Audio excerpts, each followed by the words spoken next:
Hello दोस्तों, मैं आपका भाई ऋतिक स्वागत करता हूं आपकी एक नई वीडियो के साथ।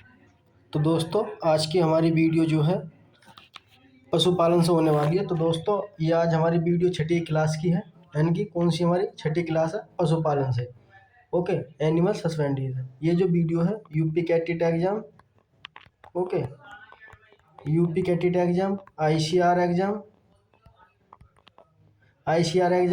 जेईट एग्जाम, जितने भी अदर स्टेट के एग्जाम है, इंट्रेंस एग्जाम, आप इंटर के बाद गवर्नमेंट यूनिवर्सिटी में पढ़ना चाहते हैं तो आपके लिए वीडियो बहुत ही अच्छी होने वाली है और हेल्पफुल होने वाली है। तो दोस्तों, इससे पहले जो है मैंने अपने पशुपालन की जितनी भी ब्रीड थी, ठीक है, जो हमारी भैंसों की नस्लें थी, गाय की नस्लें थी, मुर्गी की, भेड़ की, वो क्या है इससे पिछली क्लासों में मैंने करा दी हैं। एक बार मेरे यूट्यूब की प्लेलिस्ट जाकर चेक करो, वहाँ आपको क्या सब कुछ मिल जाएगा।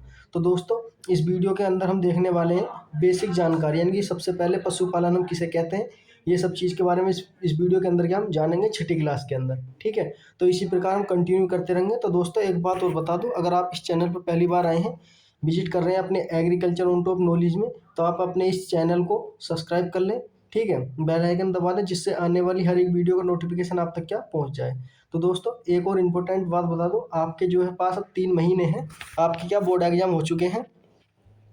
तो अब क्या है, आप यूपी कैटेटी एंट्रेंस की तैयारी करने क्या लग जाइए। अब आपके पास क्या है, 3 महीने हैं। 3 महीने में आप अच्छा करके क्या सिलेक्शन ले सकते हैं गवर्नमेंट यूनिवर्सिटी में। ओके, तो चलते हैं गैर टाइम वेस्ट करें आगे। सबसे पहले हम देखते हैं पशुपालन किसे कहते हैं, उसकी परिभाषा। पशुओं के प्रबंधन की एक ऐसी विज्ञान है, पशुओं का प्रबंधन है जिसके अंदर क्या हम क्या क्या करेंगे, निवास के बारे में, उसका आहार कैसा देना है, प्रजनन यानी कि उसका क्या हम प्रजनन किस तरीके से करते हैं, उसके स्वास्थ्य की देखभाल करते हुए अधिक से अधिक लाभ कैसे प्राप्त करें, उसे क्या कहते हैं, पशुपालन कहते हैं। उसे क्या कहते हैं, पशुपालन कहते हैं। ओके, इसकी कुछ जो टर्मोलॉजी हैं, ठीक है, एनिमल हस्बेंड्री कुछ टर्मोलॉजी हैं जो ज़्यादातर आपसे क्या एग्जाम में पूछी जाती हैं, ये आपको क्या पता होना चाहिए। सबसे पहला आ रहा है चयन, जिसे बोलते हैं इंग्लिश में सिलेक्शन। किसी भी झुंड या समूह से अपनी इच्छा अनुसार उत्तम वरीक्षित गुण वाले पशुओं को चुनकर अलग करना, उसे क्या कहते हैं, चयन कहते हैं, यानी कि सिलेक्शन कहते हैं। ठीक है, ये पॉइंट है आपके क्या है, यूपी बोर्ड में एग्जाम में क्या पूछे जाते हैं। ओके, यूपी बोर्ड एग्जाम में क्या पूछे जाते हैं, इसलिए ये पॉइंट आपको क्या पता होना चाहिए। और आपके क्या इसमें भी पूछे जाएंगे, पॉइंट दे देगा कि किसी भी झुंड या समूह से इच्छा अनुसार छांटने का क्या कहते हैं। तो उसमें क्या 4 ऑप्शन दे देगा, चयन कहते हैं, कलिंग कहते हैं, डगिंग कहते हैं, या कोई भी और क्या पॉइंट दे देगा, या सभी करके दे देगा। इस तरीके से क्या पॉइंट पूछे जाते हैं, इसलिए क्या ये टर्मोलॉजी आपको क्या पता होना चाहिए, यानी कि ये शब्दावली और उनके बारे में आपको पता होना चाहिए। ओके, अगला पॉइंट है दोस्तों, बस मेरी ये जो वीडियो है ज़्यादा बड़ी नहीं होती, लगभग ज़्यादा से ज़्यादा 20 मिनट की होती है, इसलिए आप इन वीडियो को स्किप ना करें और पूरा देखें, तभी आपको क्या समझ में आ जाएगा। ओके, क्योंकि इस वीडियो के कुछ बीच में क्या मैं आपके लिए इंपॉर्टेंट बात बताऊंगा जो आपके लिए बहुत ही हेल्पफुल होने वाली है। ओके, उसके बाद बात करते हैं कलिंग। क्या कलिंग, बीमार या अवांछित या अनुत्पादित वाले गुण वाले पशु होते हैं, उनको क्या चुनाव करना और क्या है अलग करना, क्या कहलाता है, कलिंग कहलाता है। इनकी ऐसे पशु जो क्या बीमार होते हैं, जो किसी के यानी कि जो दूध नहीं देते हैं, ठीक है, उन्हें क्या अलग करना क्या कहलाता है, कलिंग कहलाता है। क्या कहलाता है, कलिंग कहलाता है। ओके, उसके बाद है डोकिंग। डोकिंग किसे कहते हैं, डोकिंग आपने मैंने क्या भेड़ वाली क्या नस्लें पढ़ाई थी, उसके अंदर भी क्या मैंने बताया था, भेड़ों में पूंछ काटने की प्रक्रिया, यानी कि जो भेड़ों की पूंछ होती है उसे काटने की प्रक्रिया का क्या कहते हैं, डोकिंग कहते हैं। यह 1 से 2 सप्ताह की उम्र की भेड़ होती है उनके अंदर की जाती है। ओके, उसके बाद है चौथा पॉइंट है कौन सा, डिसबर्डिंग, यानी कि डिसबर्डिंग किसे कहते हैं, पशुओं को सींग हटाने की क्रिया, यानी कि जो हमारे पशुओं के सींग होते हैं उन्हें हटाने की क्रिया को क्या कहते हैं, डिसबर्डिंग कहते हैं। यह प्रक्रिया 1 से 2 सप्ताह की उम्र के जो पशु होते हैं उनमें की जाती है। ओके, उनमें की जाती है। इन सब के बारे में क्या हम डिटेल से पढ़ने वाले हैं अगली क्लासों में। ओके, उसके बाद है अगला पॉइंट है 5वां, डिविकिंग। क्या, डिविकिंग, मुर्गियों की जो ऊपरी व निचली भाग की चोंच होती है, ठीक है, और आंशिक रूप से काटने की क्रिया को कहते हैं, डिविकिंग कहते हैं। आपसे पूछेगा कि मुर्गियों की जो चोंच काटी जाती है वो क्या कहलाती है, तो क्या कहलाती है, डिविकिंग कहलाती है। क्या कहलाती है, डिविकिंग कहलाती है। इसलिए ये पॉइंट आपको क्या पता होना चाहिए। ठीक, कितनी कितनी काटते हैं, ऊपरी जो चोंच है 1/4 भाग काट। ओके, और जो निचला भाग होता है, जो नीचे वाली चोंच होती है 1/6 भाग उसका क्या काट देते हैं। ये चीज़ हम इसलिए करते हैं कि जब आपस में क्या मुर्गे आपस में लड़ते हैं तो वो क्या एक दूसरे को घायल ना करें, उनकी जो चोंच है वो आपस में मारेंगे क्या, उन्हें क्या घायल कर लेते हैं आपस में, यानी कि उन्हें क्या चोट पहुंचा देते हैं। ठीक है। जो चोंच काटने वाला यंत्र होता है उसे क्या बोलते हैं, डिबकर बोलते हैं, उसे क्या बोलते हैं, डिबकर बोलते हैं। ओके, उसके बाद बात करते हैं आगे, नंबर 6 की बात करते हैं। तो कौन है हमारा, कैनवोलिज्म। कैनवोलिज्म क्या होता है, मुर्गियों की चोंच के आसपास में मारने पे जो घायल हो जाता है, ठीक है, उसे क्या कहते हैं, कैनवोलिज्म कहते हैं। जैसे मैंने आपको बता दिया, कोई मुर्गी है उसके ऊपर क्या है, जो भी घाव होगा, ठीक है, उसे क्या कहते हैं, कोनावोलिज्म क्या उसे कहा जाता है। ओके, किसकी कमी से होता है, ज़्यादातर चुड़िया चोंच मारती हैं, NaCl यानी सोडियम क्लोराइड की कमी के कारण क्या आपस में वो लड़ाई करती हैं, इस तरीके का क्या काम करती हैं। अगला पॉइंट है उसके बारे में देख लेते हैं, कौन सा है, बध्यकरण। कौन सा है, बध्यकरण। ओके, बध्यकरण किसे कहते हैं, मुर्गियों का प्रजनन क्षमता को समाप्त करना ही क्या कहलाता है, कैपोनाइजेशन। जो मुर्गियों के अंदर, ठीक है, मुर्गियों के अंदर जो क्षमता, उनकी प्रजनन क्षमता क्या खत्म कर देते हैं, तो उन्हें किसे कहते हैं, कोपोनाइजेशन कहते हैं। यह उम्र 10 माह के अंदर क्या की जाती है, उद्देश्य अधिक मांस उत्पादन के लिए। ये काम क्यों करते हैं हम, अधिक मांस उत्पादन हो सके मुर्गे का ज़्यादा से ज़्यादा, इसलिए क्या हम करते हैं।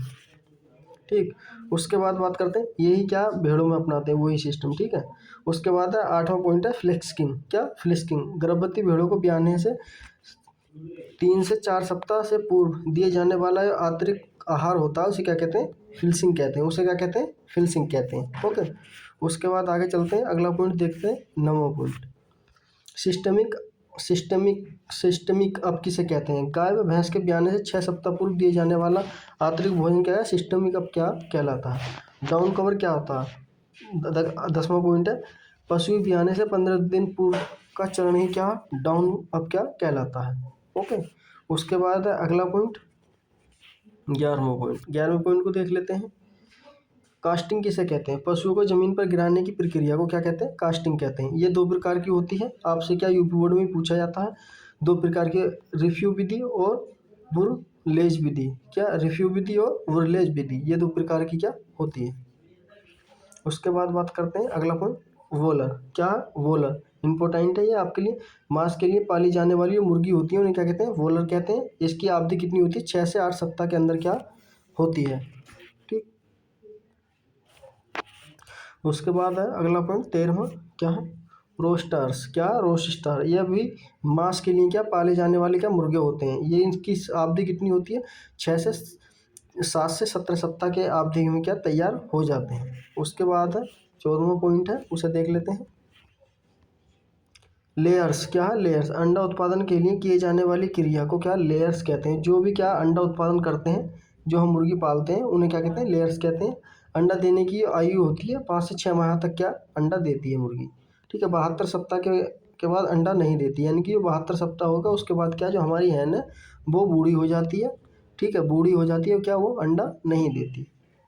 अगला पॉइंट है 11वां पॉइंट है, गोहर। इनकी मैनेजमेंट किसे कहते हैं, 20 से 22 सप्ताह पहले व 8 सप्ताह के बाद उत्पादन आयु तो जो पालन पोषण किया जाता है उसे क्या कहते हैं, गोवर मैनेजमेंट कहते हैं। ठीक है, ये भी इंपॉर्टेंट पॉइंट है, ये पॉइंट आपको पता होना चाहिए क्योंकि आपसे 100% एक क्वेश्चन क्या पूछेगा इसमें से।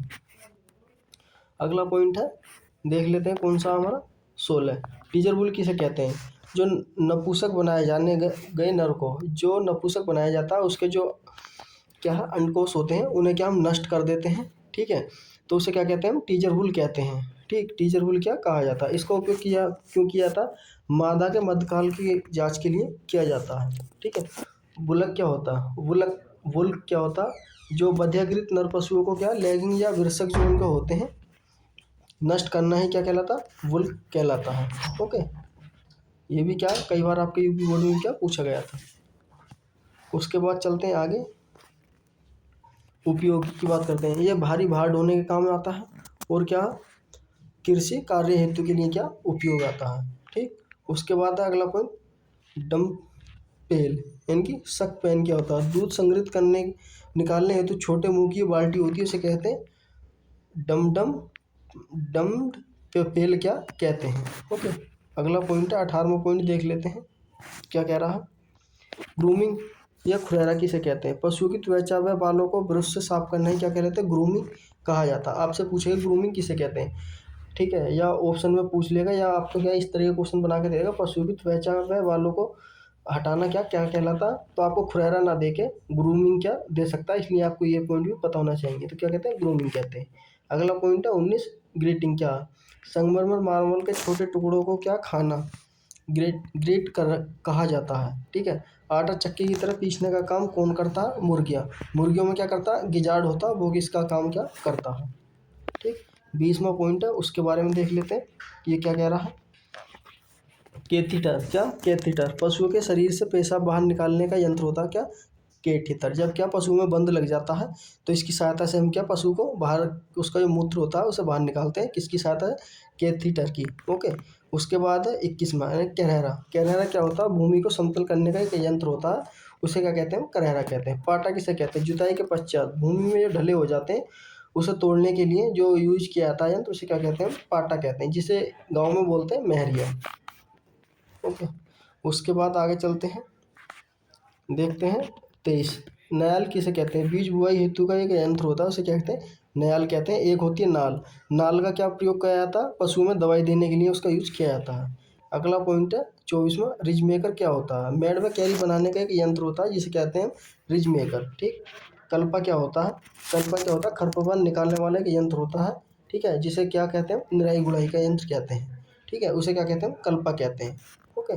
तो थैंक यू दोस्तों, आई होप, मुझे उम्मीद है कि आपको ये पॉइंट जो टर्मोलॉजी थी मैंने आपको बताई थी। तो दोस्तों अगर आपने ये वीडियो पूरी देख ली तो आप एक बार कमेंट करके बताएं। ठीक है, अगर आपको कोई भी डाउट है इस वीडियो से संबंधित तो आप मुझे कमेंट करें। अगर आपको ये पीडीएफ चाहिए तो दिए गए इस नंबर पर क्या मुझे जुड़ जाएं, मेरे व्हाट्सअप नंबर पर। ठीक है, आपको फ्री ऑफ कॉस्ट क्या मिल जाएगी, जितनी भी मैंने अब तक क्लासें कराई हैं आपको इसकी पीडीएफ क्या मिल जाएगी। ठीक। और अपने हाथों हाथ क्या नोट्स भी बनाते चलें, जो आपके लिए लंबे टाइम तक क्या काम आने वाले हैं।